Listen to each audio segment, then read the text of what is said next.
Hello viewers, Assalamu alaikum. This is me Sohail Ahmed Khan and you people are watching BioBeats. हमने chapter 4 cell and tissue start की थी। पिछले 7 दिनों में हमारे 7 लेक्चर हो गए थे। आज हम अपने 8वें लेक्चर की तरफ जा रहे हैं। पिछले लेक्चर में हमने प्लास्टेट के बारे में पढ़ा था कि प्लास्टेट क्या होता है।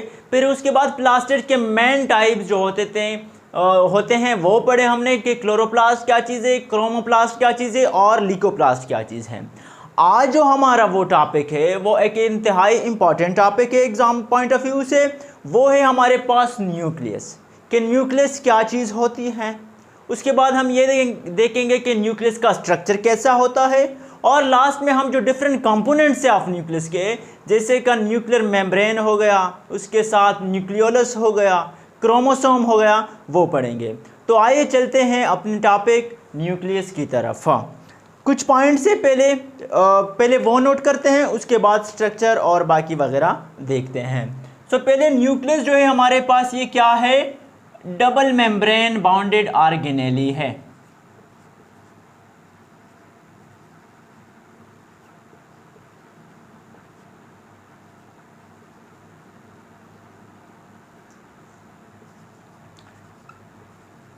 ये हमारे पास हुआ एक पॉइंट के nucleus is a double membrane bounded organelle. अच्छा, उसके बाद है कि reported in 1838 by Robert brown.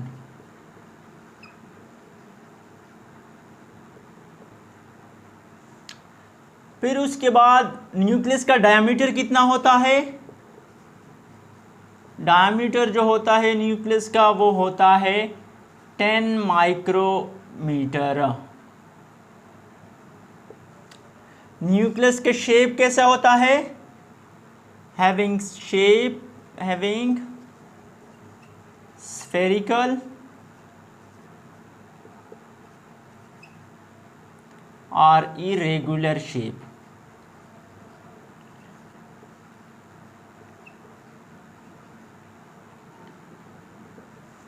सही है। उसके बाद प्लांट्स के अंदर भी न्यूक्लियस होता है और एनिमल्स के अंदर भी न्यूक्लियस होता है।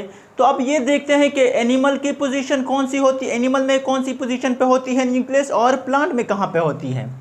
In animals it is present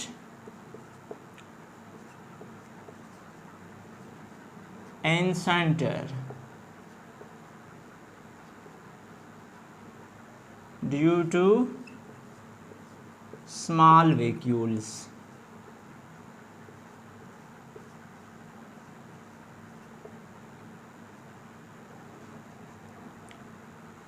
While in plants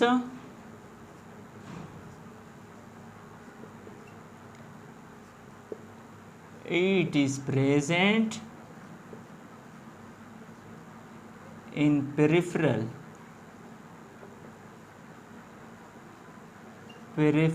position due to large vacuole।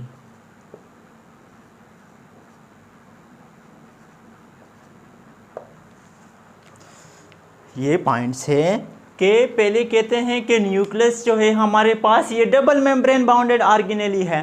उसके बाद कहते हैं कि nucleus was reported in 1838 by Robert brown. पहले जिस साइंटिस्ट ने डिस्कवर किया था उनका नाम है रॉबर्ट ब्राउन और ये कब किया था, 1838 में रिपोर्ट किया था। उसके बाद कहते हैं कि न्यूक्लियस की डायमीटर कितनी होती है। न्यूक्लियस का डायमीटर हमारे पास 10 माइक्रोमीटर है। फिर कहते हैं कि न्यूक्लियस का वो जो शेप होता है वो कैसे होता है, हैविंग स्फेरिकल और इरेगुलर शेप। न्यूक्लियस का जो शेप होता है वो या तो स्फेरिकल होता है या इरेगुलर होती है। उसके बाद कहते हैं कि in animals it is present in centre due to small vacuole. कहते हैं कि जो न्यूक्लियस है एनिमल्स के सेल में सेंटर पे होती है, मौजूद होती है because of small vacuoles. For example यहाँ पर देखिए ये हमारे पास क्या है, सेल है। एनिमल सेल मैं लेता हूँ, एनिमल सेल, ये सेंटर पे क्या होता है, न्यूक्लियस होता है। सही है, ये सेंटर पे, ये हमारे पास सेल, ये न्यूक्लियस, और ये जो वैक्यूल होती है वो क्या, यहाँ पर होती है और यहाँ पर, ये हमारे पास वैक्यूल, ये एनिमल सेल है। अगर हम प्लांट सेल लेते हैं, प्लांट सेल में कहते हैं कि in plant cell it is present, यानी nucleus is present in peripheral position due to large vacuole. जो प्लांट सेल में न्यूक्लियस होता है वो पेरिफेरल साइड पे होती है, यानी एक साइड पे होती है सेल के अंदर, बिकॉज ऑफ लार्ज वैक्यूला। ये फॉर एग्जांपल सेल है, कौन सा सेल है, प्लांट सेल। अच्छा, प्लांट सेल हो गया। जो ये सेंटर में होता है इसको कहते हैं वैक्यूल। देखिए, एनिमल सेल में यहां पर न्यूक्लियस होता है, लेकिन प्लांट सेल में यहां पर क्या होता है, वैक्यूल होता है। और ये साइड पे, एस साइड पे न्यूक्लियस पड़ा होता है। मैं दूसरे पेन से शो करता हूं, यहां पर ये जो होता है साइड पर, ये होती है हमारे पास क्या, न्यूक्लियस। समझ आ गई। अच्छा, ये थे कुछ पॉइंट्स। अब आगे भी कुछ पॉइंट्स हैं। आगे कौन से पॉइंट्स हैं, आगे ये कहते हैं कि कुछ सेल ऐसे होते हैं जिनमें एक न्यूक्लियस होता है, तो उनको हम क्या कहेंगे।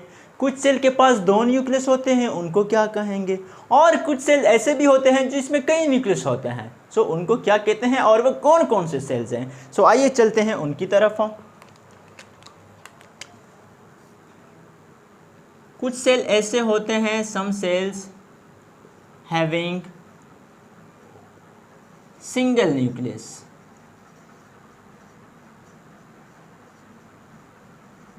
Called uninucleate. जिन सेल के पास एक न्यूक्लियस होता है उन्हें यूनिन्यूक्लिएट कहते हैं। और वो कौन से हैं, एग्जाम्पल उसका क्या है हमारे पास, एग्जाम्पल जो हमारे पास हैं वो स्मूथ मसल सेल हैं, muscle cells. Smooth muscle cell में क्या होते हैं, सेल के अंदर एक सिंगल न्यूक्लियस होता है। अच्छा, अब चलते हैं कि जो वो होते हैं, वो कौन से सेल होते हैं जिसमें दो न्यूक्लियस होते हैं, दो न्यूक्लियाई होते हैं।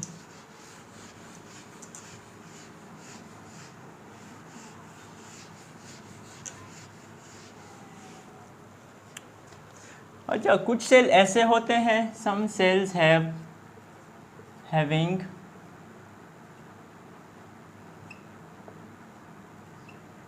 To nuclei called binucleate। Example क्या होता है इनका, एग्जाम्पल जो हमारे पास हैं, ये कौन सी हाइफी होती है, ये डाइकैरियोटिक हाइफी।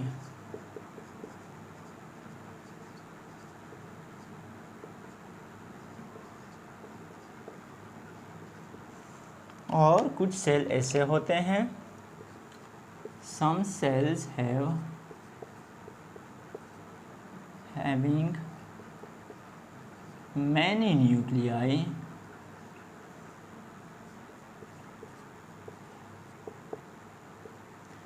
कॉल्ड मल्टीन्यूक्लिएट।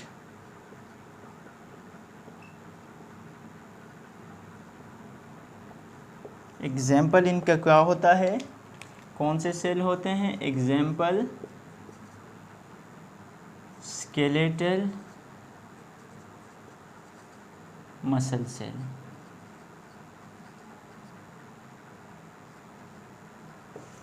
सही है, स्केलेटल मसल सेल्स और स्मूथ मसल सेल।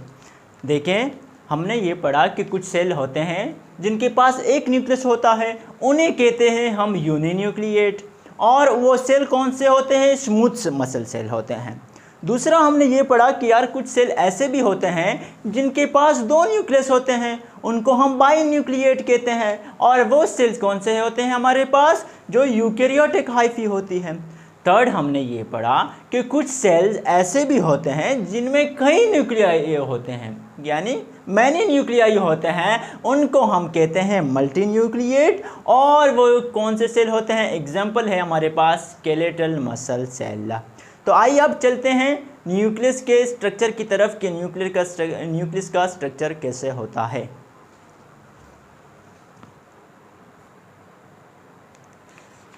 अच्छा बेटा, तो आते हैं न्यूक्लियस के स्ट्रक्चर की तरफ कि न्यूक्लियस का स्ट्रक्चर कैसा होता है। ये है हमारे पास न्यूक्लियस का स्ट्रक्चर। मैंने पहले बताया कि न्यूक्लियस हमारे पास क्या होता है, डबल मेम्ब्रेन बाउंडेड ऑर्गेनेली होती है। तो डबल मेम्ब्रेन जो आउटर में, ये हमारे पास क्या होता है, ये होता है हमारे पास आउटर मेम्ब्रेन। ये जो अंदर वाला दूसरा है, ये जो मैंने रेड ड्रा किया हुआ है, इन्हें कहते हैं इनर मेम्ब्रेन। लेकिन जब हम दोनों को एक साथ मिलके पढ़ते हैं, यानी outer membrane plus inner membrane, हम फिर कहते हैं कि ये हमारे पास क्या है, न्यूक्लियर इन्वेलप है। अच्छा, ये तो हो गई न्यूक्लियर इन्वेलप। अब इनके बीच क्या होते हैं, पोर्स होते हैं। क्या होते हैं, पोर्स होते हैं, और उन्हें कहते हैं न्यूक्लियर पोर। अब आगे पढ़ेंगे कि न्यूक्लियर पोर का रोल क्या होता है, फंक्शन क्या होता है। ये हो गई हमारे पास न्यूक्लियर पोर। अच्छा, ये जो अंदर जगह होती है न्यूक्लियस के अंदर जो अंदर जगह होती है, उन्हें कहते हैं क्या, न्यूक्लियोप्लाज्म। जिस तरह सेल के अंदर जो फ्लूइड मटेरियल होती है, उन्हें कहते हैं साइटोप्लाज्म। इसी तरह न्यूक्लियस के अंदर जो हमारे पास फ्लूइड मटेरियल होती है, उन्हें कहते हैं न्यूक्लियोप्लाज्म। अच्छा, ये ऊपर आउटर मेम्ब्रेन के साथ, सॉरी ये इनर मेम्ब्रेन नहीं, ये इस तरह ये आउटर मेम्ब्रेन के साथ तो क्या अटैच होती है, एंडोप्लाज्मिक रेटिकुलम होती है। सही है, आउटर मेम्ब्रेन के साथ एंडोप्लाज्मिक रेटिकुलम मौजूद होती है। और ये जो इनर मेम्ब्रेन होती है, ये इनक्लोज करती है किस चीज़ को, न्यूक्लियोप्लाज्म को। और ये जो रेड हमारे पास बना है, ये हमारे पास न्यूक्लियस के अंदर एक दूसरी बॉडी होती है, जिन्हें क्या कहते हैं, न्यूक्लियोलस कहते हैं। और ये जो थ्रेड लाइक स्ट्रक्चर आपको ब्लैक नज़र आ रहे हैं, ये हमारे पास जेनेटिक मटेरियल होती है, जेनेटिक मटेरियल डीएनए होती है। इन्हें क्या, क्रोमोसोम का नाम दिया है यहाँ पर, या हम इन्हें क्रोमोटिन भी कह सकते हैं। तो उम्मीद है कि समझ आई होगी। सही है, देखें, डबल मेम्ब्रेन बाउंडेड ऑर्गेनेली होती है न्यूक्लियस। इनमें जो होता है एक आउटर मेम्ब्रेन और दूसरा इनर मेम्ब्रेन, दोनों को मिलाकर हम न्यूक्लियर इन्वेलप कहते हैं। आउटर मेम्ब्रेन जो होती है वो कंटिन्यूस करती है किस चीज़ के साथ, एंडोप्लाज्मिक रेटिकुलम। और जो इनर मेम्ब्रेन होती है वो इनक्लोज करती है न्यूक्लियोप्लाज्म को।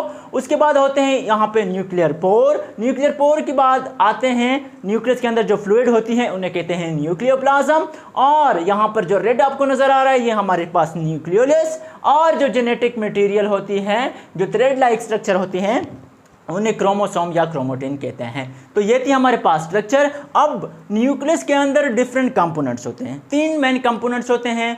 जो न्यूक्लियर मेम्ब्रेन है हमारे पास पहला, उसके बाद दूसरा जो है हमारे पास न्यूक्लियोलस है, और थर्ड वन जो हमारे पास है वो क्या है, वो क्रोमोसोम है। तो आइए चलते हैं अब इन्हें, ये क्या चीज़ है। पहले चलते हैं न्यूक्लियर मेम्ब्रेन की तरफ। कहते हैं कि it is also called nuclear envelope. Nuclear membrane को हम दूसरा नाम न्यूक्लियर इन्वेलप देते हैं या कह सकते हैं। उसके बाद कहते हैं कि डबल मेम्ब्रेन ऑफ न्यूक्लियस। ये जो मैंने अभी पहले बताया कि न्यूक्लियस जो हमारे पास है, ये डबल मेम्ब्रेन बाउंडेड ऑर्गेनेली है। तो outer membrane continuous with endoplasmic reticulum. ये जो आउटर मेम्ब्रेन है, ये किस चीज़ के साथ कंटिन्यूस करता है, एंडोप्लाज्मिक रेटिकुलम के साथ कंटिन्यूस करता है। While inner membrane encloses the nucleoplasm. और ये जो इनर मेम्ब्रेन है, ये इनक्लोज करता है किस चीज़ को, पूरे के पूरे न्यूक्लियोप्लाज्म को। अच्छा, अब ये देखते हैं कि न्यूक्लियर पोर जो है, इनका रोल क्या होता है, हमारे पास फंक्शन क्या होती है। तो ऊपर मैंने लिखा है कि role of nuclear pore is to control the exchange rate between cytoplasm and nucleoplasm. Cell के जो मटेरियल होती है फ्लूइड, उन्हें कहते हैं साइटोप्लाज्म। जो न्यूक्लियस के अंदर होती है उन्हें कहते हैं न्यूक्लियोप्लाज्म। तो न्यूक्लियर पोर का जो फंक्शन होता है, जो रोल होता है, वो क्या करते हैं, एक्सचेंज ऑफ मटेरियल, यानी जो मटेरियल की एक्सचेंज होती है उसकी जो तरतीब देते हैं, उनको क्या एक ख़ास क्या करते हैं, एक्सचेंज रेट पे उनको सप्लाई करते हैं। फॉर एग्जांपल न्यूक्लियोप्लाज्म से बाहर क्या आ रहे हैं और साइटोप्लाज्म के अंदर क्या जा रहा है। तो ये जो सारे जो मटेरियल्स होते हैं ये कौन कंट्रोल करता है, ये न्यूक्लियर पोर कंट्रोल करता है।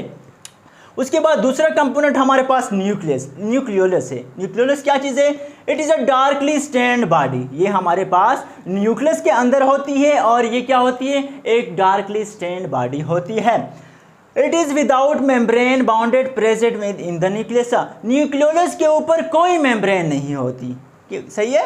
न्यूक्लियस तो हमारे पास एमसीक्यूज में आपसे पूछ सकते हैं, न्यूक्लियस हमारे पास डबल मेम्ब्रेन बाउंडेड ऑर्गेनेली है, लेकिन न्यूक्लियोलस जो है ये विदाउट मेम्ब्रेन है, present inside the nucleus.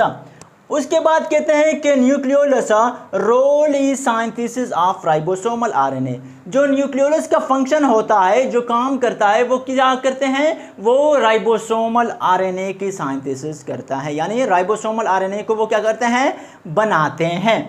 Third हमारे पास आते हैं क्रोमोसोम की तरफ कि क्रोमोसोम क्या चीज़ है। It is a darkly strand thread like structure.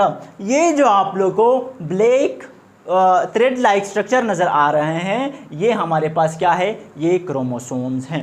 अच्छा, उसके बाद कहते हैं visible in dividing cells only. ये जो क्रोमोसोम होते हैं ये सिर्फ डिवाइडिंग सेल में विजिबल होते हैं, डिवाइडिंग सेल में हमें नज़र आते हैं। यानी जब माइटोसिस और मियासिस हो रही होती है तो हमें क्रोमोसोम नज़र आते हैं। उसके बाद ये हमारे पास स्ट्रक्चर है क्रोमोसोम का। अब स्ट्रक्चर कुछ यूँ है, पहले ये देखें, ये स्ट्रक्चर है, इनमें मैंने क्रोमेटिड्स अलग लिखा है या सेंट्रोमेयर और जीन्स। पहले जाते हैं जीन्स की तरफ कि जीन्स क्या होती है। देखिए, हम जो बच्चे होते हैं, इंसान फॉर एग्जांपल आप ले लें कि पेरेंट्स से, माँ बाप से क्या होती है, जीन्स उनमें ट्रांसफ़र होती हैं, मुख्तलिफ करेक्टरिस्टिक के जीन्स उनमें ट्रांसफ़र होता है। तो जीन्स क्या कहते हैं, it carry in genetic information. सही है, ये क्या करते हैं, जेनेटिक इन्फॉर्मेशन को कैरी करते हैं। उसके अलावा जीन्स क्या होते हैं, ये यूनिट है, किस चीज़ की यूनिट है हमारे पास, जीन जो हमारे पास है ये फंक्शनल यूनिट ऑफ जेनेटिक्स है। यहाँ पे नीचे मैं लिख देता हूँ इसी जीन के साथ कि जीन्स हमारे पास क्या है, फंक्शनल यूनिट किस चीज़ के हैं, यूनिट ऑफ जेनेटिक्स। ये दूसरा पॉइंट आप लोग ऐड कर दे, सही है। जीन्स क्या करते हैं, जेनेटिक इन्फॉर्मेशन को कैरी करते हैं, और ये जीन्स हमारे पास जो होते हैं ये फंक्शनल यूनिट है ऑफ जेनेटिक्स। दूसरा है हमारे पास सेंट्रोमियर। ये जो क्रोमोसोम आपस में मिलते हैं, ये जो स्पेस, ये जो जगह होती है, इन्हें कहते हैं सेंट्रोमियर। अच्छा, जीन्स, ये जो सारे ब्लैक आप लोग को नज़र आ रहे हैं ना, ये हमारे पास सारे के सारे क्या है, जीन्स है। अच्छा, सेंट्रोमेयर जो दो क्रोमोसोम आपस में मिलते हैं उस जगह को कहते हैं सेंट्रोमेयर। कहते हैं कि it is a sites where chromatids held together. Chromatids जो आपस में मिलते हैं उन जगह को क्या कहते हैं, सेंट्रोमेयर। यानी सेंट्रोमेयर वो जगह होती है जो दो क्रोमोटिड्स आपस में मिलते हैं, उस जगह को हम नाम देते हैं सेंट्रोमेयर। थर्ड हमारे पास है क्रोमोटिड्स। अब ये दो आर्म्स जो नज़र आ रहे हैं, ये हाथ जो नज़र आ रहे हैं, ये ग्रीन इसको कहते हैं chromatids. Arms of chromosome is known as chromatids. सही है, यहाँ तक समझ आ गई। अच्छा, अभी लास्ट में दो एमसीक्यूज़, इंपॉर्टेंट एमसीक्यूज़ है, एमडीकेट वाइज भी एग्जामिनर आपसे पूछ सकते हैं। तो आइए चलते हैं वो एमसीक्यूज़ क्या कौन से हैं। मैं ये स्ट्रक्चर यहाँ से साफ़ कर देता हूँ।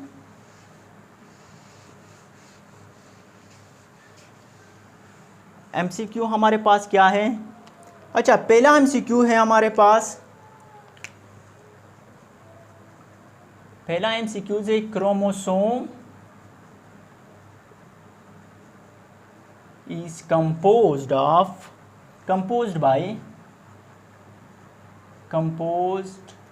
बाय।